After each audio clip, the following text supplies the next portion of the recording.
चुनाव से पहले एक बार फिर चुनाव आयोग पर सवाल उठने लगे हैं। कल 11 दलों के जो प्रतिनिधि हैं चुनाव आयोग से मिलकर आए और मतदान सूची है उस पर फिर से विचार करने की बात हुई।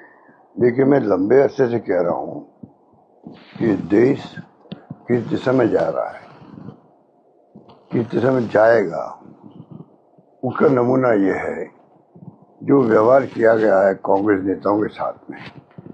मेरे ख्याल से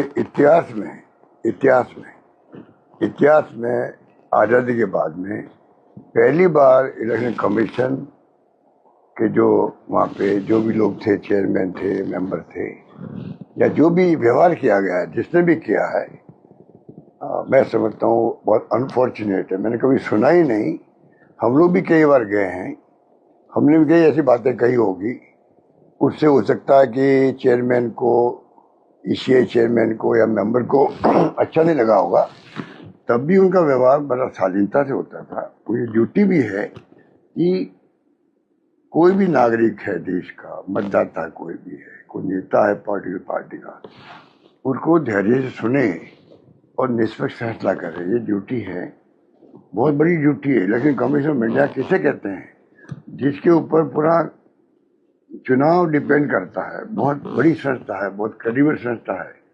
उसके बारे में जो कल परसों हम सुन रहे हैं, जो व्यवहार किया गया है, वो बहुत ही मैं समझता हूँ अशोभनीय है। और उनको किन शब्दों में आलोचना करूँ, मेरी समझ में नहीं आ रहा। 25 दिन में 8 करोड़ वोटों की लिस्ट तैयार। और पहले भी राहुल गांधी जी ने महाराष्ट्र को लेकर कई सवाल उठाए थे, उसका ही प्रॉपर जवाब नहीं दे पाए लोग।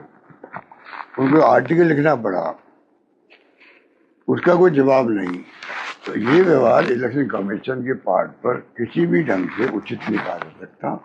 मेरे ख्याल से इसका रिएक्शन पूरे देश के अंदर है और बहुत भयंकर रिएक्शन है, बहुत भयंकर रिएक्शन। तो इस प्रकार का व्यवहार तो मैंने कभी सुना नहीं किसी के डेलीगेशन, जो विपक्ष का हो, इंडिया गठबंधन का हो। ऐसा व्यवहार तो मैंने कभी सुना ही नहीं। पहली बार मैं सुन रहा हूँ। आप सोच सकते हो कि देश कहाँ जा रहा है, कैसे जाएगा। सब दबाव में काम कर रहे देश के अंदर। इनकम टैक्स, ईडी, सीबीआई को पहले से हम कह रहे हैं दबाव में। प्रीमियर संस्था तीनों है, इम्पोर्टेंट संस्था है देश के लिए। मैं बार बार कहता हूँ, ये कोई कम नहीं है। ईडी, इनकम टैक्स, सीबीआई, इनकी जो भूमिका है वो देश हित में है। पर जो दबाव में इनको लिया गया है और जो अन्याय हो रहा है विपक्षी पार्टी के नेताओं के साथ में, वो जग जाहिर है। पार्लियामेंट में जवाब आया है कि 193 केसेस इन्होंने किए हैं, 2 में अप्रूव कर पाए, मतलब 1%। तो कितना तंग किया होगा लोगों को, उनके परिवार वालों में क्या बीती होगी। जिस मुल्क में ये स्थिति चल रही हो, दबाव में जुडिशरी हो, इलेक्शन कमीशन हो, ये संस्थाएं हो, ब्यूरोक्रेसी हो, तो कैसे डेमोक्रेसी के बाद जो करते हैं वो डेमोक्रेसी कमजोर होती जा रही है। ये हित में नहीं है। अब सोचने वाली बात है, जो आज सत्ता में है, प्रधानमंत्री हो या इनके नेता हो, सत्ता पक्ष जो होता है, या सत्ता पक्ष तभी होता है कभी विपक्ष होता है। तो विपक्ष की बात नहीं मानोगे, आप सुनोगे, तो देश भी तकलीफ पाएगा, आप भी तकलीफ पाओगे। 25 दिन में 8 करोड़